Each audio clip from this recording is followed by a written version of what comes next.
What is the first thing you think of when you see this? I'm assuming the first thing you think of is the endless amounts of memes and GIFs that use this scene in particular. Anything that ranges from math jokes, one about Morbius, another about Walt Jr. being sturdy, and finally one about Breaking Bad and fixing good fans seeing the remaining neutral fans. And I want you to absorb all of this, and then if you haven't yet come to a realization that this scene in context is a man so riddled with pride and so far gone that he has put himself in a position where his double life of being the pinhead of a meth empire and a dying car wash owner are clashing, and this has caused his brother-in-law Hank to be face to face with a gun to his head. Walter pleads and pleads for Jack to not kill him, but everyone but Walter knows the outcome of this situation, with Jack simply just entertaining the idea of sparing Hank. I really do love Hank's final line to Walter, even though Hank knows Walter is the infamous Heisenberg, with their excellent confrontation just 5 episodes before. Even through all of that, all the endless chasing of the great Heisenberg and trauma Hank had experienced due to Walter's actions, he still praises him while also showing that he had caused this. You're the smartest guy I ever met. And you're too stupid to see. He made up his mind 10 minutes ago.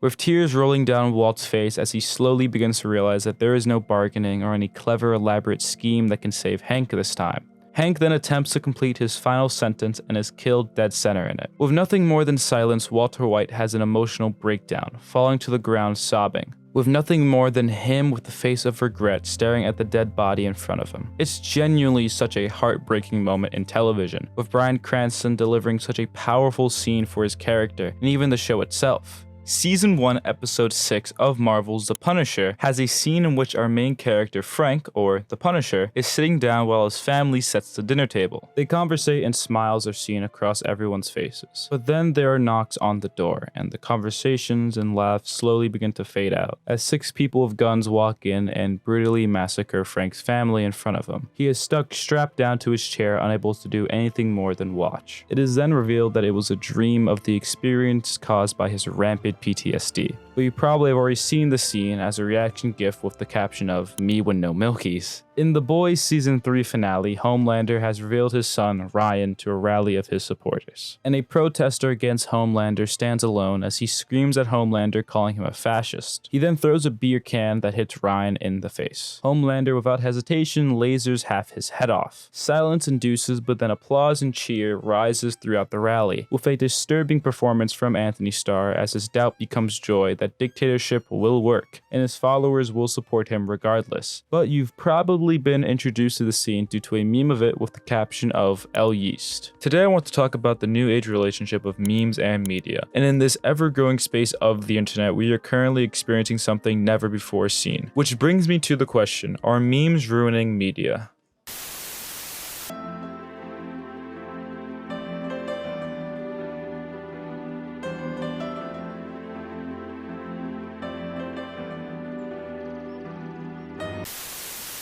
The definition of irony according to the Oxford Dictionary is the expression of one's meaning by using language that normally signifies the opposite, typically for humorous or emphatic effect. Irony has become the spearhead of new-gen comedy on the internet, and to be honest, yeah, there's no denying that's pretty funny. With the overabundance of irony used constantly, I believe it starts to dilute the original source material pretty rapidly. And this especially is evident with people not familiar with the original source material at all. Let's go back to the Breaking Bad scene, as I find it literally the perfect example of how internet humor and irony can affect the influence and weight a piece of media is supposed to have. There was this TikTok I found a while ago, and if I ever did find it in what seems like my endless feed of liked videos, it'll be up right about now.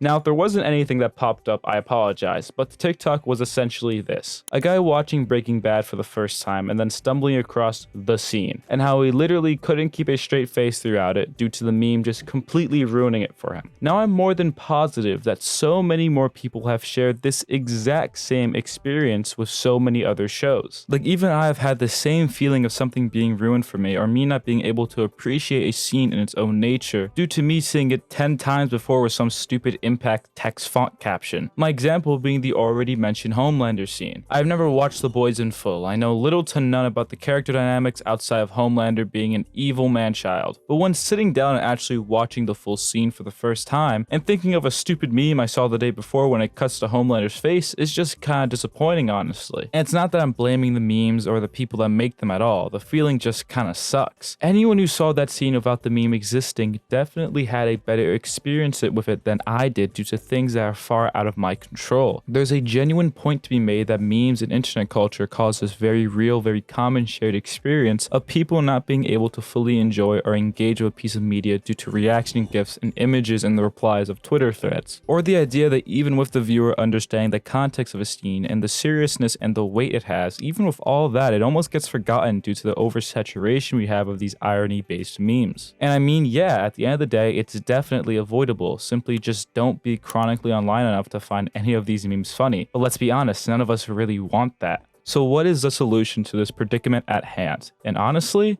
I don't think it's possible to even stop it or even try to reduce it. It will happen, and more people will have their first experiences of so many types of media being ruined because of a Discord meme. However, I do think there is an even greater danger that arises from this, which is this very new age of admiration and almost obsession of characters that are almost characterized completely differently in memes than how they are supposed to be taken. The best example of this, and even though it sounds very silly, just trust me when I say it, is the Sigma meme. Now this meme has been generally getting more popular for some time. Sigma being this idea of an alpha male, this dominant, buff, smart, based male. Basically what this guy is trying to sell people in the real world. And I know when I make my next point here, I'm speaking to the very loud minority. And the majority of people making these edits and memes are all in good fun and are actually pretty funny. But then there's a group of pretty young, impressionable boys mostly that actually look up to a character like Patrick Bateman or Walter White because of the character's characteristics drastically changed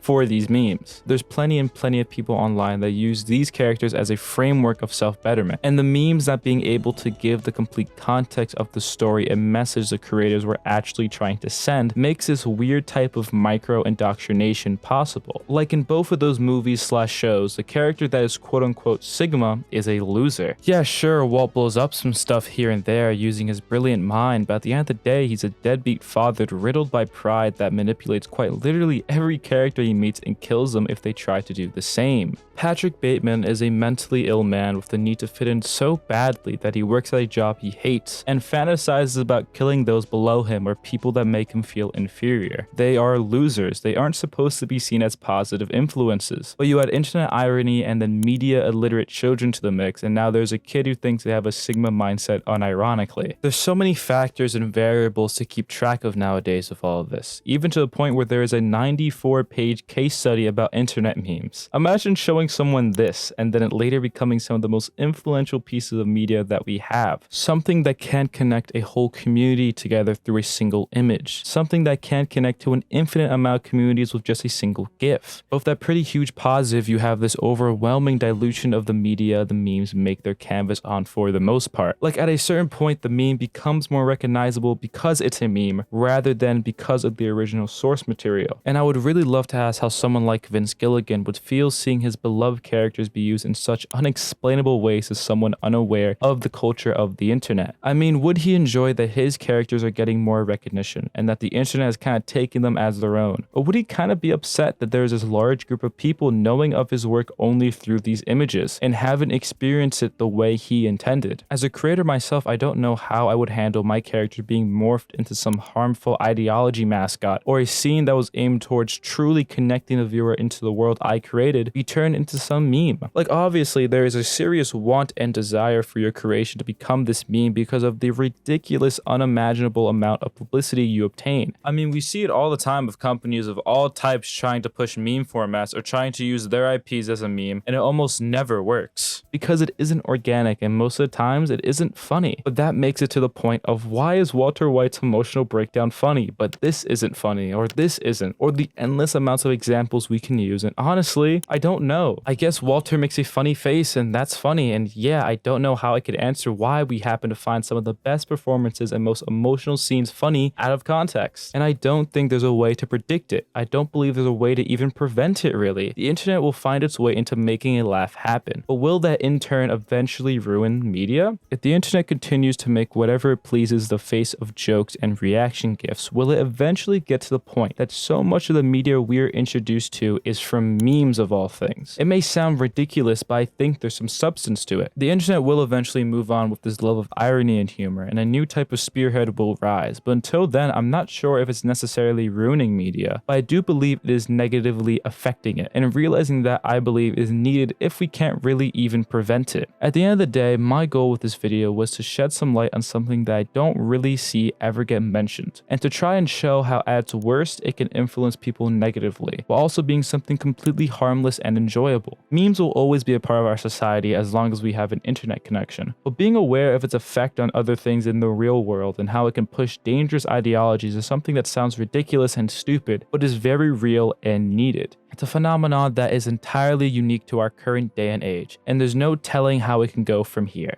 It's a beautiful yet scary thing, but until then, I guess we can all laugh at this.